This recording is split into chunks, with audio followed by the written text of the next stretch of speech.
Nasa state of calamity na rin ang probinsya ng Bataan kasunod ng pananalasa ng Bagyong Karina at Habagat. Kaugnay niyan, makakapanayam natin si Bataan PD RRMO Head Arvin Katipon. Magandang umaga, Sir Arvin. Hello ma'am, good morning po. Basta magandang umaga po sa lahat. Kumusta po ang sitwasyon ngayon dito sa lalawigan ng Bataan? May mga lugar pa ba dyan na baha pa at may mga ongoing rescue operations pa ba? Ngayon po ma'am, medyo umuhupa na po yung pag-ulan. Medyo mas humina na po kumpara po ng mga unang araw. And patungkol naman po sa pagbaha, kahapon lamang po na meron pa po tayo na tala ng 36 na barangays po na merong pagbaha. Pero ngayon po umaga, ang earliest na report po namin, wala na po tayong mga barangay na flooded po. Nag-subside na po yung mga tubig po sa daan. So kung nag-subside na, ibig sabihin ba nun, sir, ay passable na ho ang mga ito sa lahat ng klase ng sasakyan?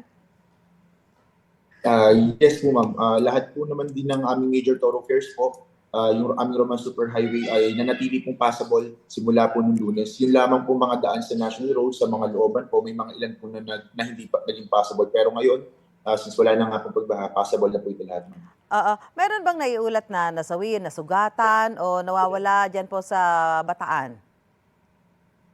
Ma'am, nung July 24 po, may nai-report po sa amin ng missing persons, no, na dalawa po, na dalawang fisherman po na taga St. Francis, Limay, Bataan. Ito po yung mga nagpalaot po despite po yung ating warning at saka si travel advisory po, no. Pero good news naman po na sa tulong po natin Philippine Coast Guard ay na-rescue po yung dalawa nating fisherman din at safe po sila na ibalik sa probinsya ng Bataan po. Sa buong lalawigan po, sir, ilang pamilya ang mga nasa evacuation centers pa hanggang sa mga oras na ito? Sa ngayon po ma'am, ang aming affected families po na nasa loob pa po na evacuation center ay nasa 1,313 pa po na pamilya.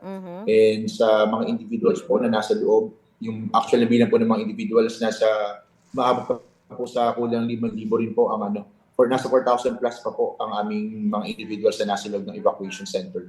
Aside pa po dito yung mga pamilya at individual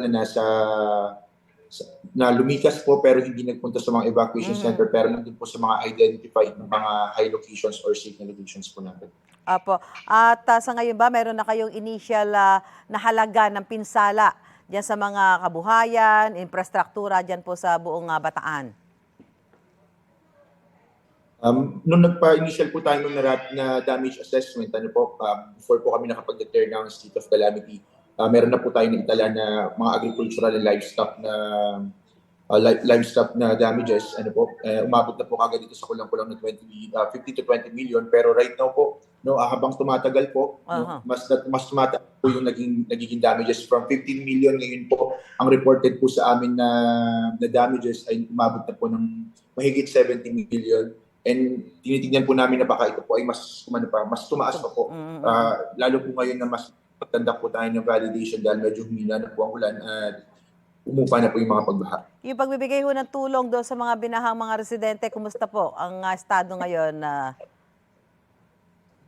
Ma'am, as early as July 23 po, yung ating po mga naka-steady na stockpiling ng mga relief goods at saka mga hygiene kits ay naipaabot na po kaagad natin doon sa mga nasa evacuation center. Ang aming pong mahal na Governor Gov. Joy Garcia ay siya po mismo ang nag-ikot po sa mga evacuation centers po natin at sinigurado po na sa tulong po ng aming PSWD in coordination with DSWD also ay mapaabot po kaagad yung mga available na po namin na relief goods, food packs, food and non-food items po. Pahabol ko lang, sir, sabi mo mga 1,000 families pa yung mga nasa evacuation center. Sapat pa ba yung mga supply natin ng relief goods para ho doon sa mga nasa evacuation center pa? Meron pa naman po tayong mga naka-stockpile pero nakipag-coordinate na rin po kami sa DSWD para po sa karagdagan po ng mga relief items po na pwede natin maipaabot po sa mga naapektuhan po ng Typhoon Karina po dito sa Bataan. Okay, maraming salamat. Bataan PD RRMO Head Arvin Katipon, magandang umaga sa iyo. Morning po. Thank you po. Mga kapuso, para una ka sa mga balita, mag-subscribe sa GMA Integrated News sa YouTube. Sa mga kapuso abroad, subaybayan niyo po kami sa GMA Pinoy TV at sa www.gmanews.tv.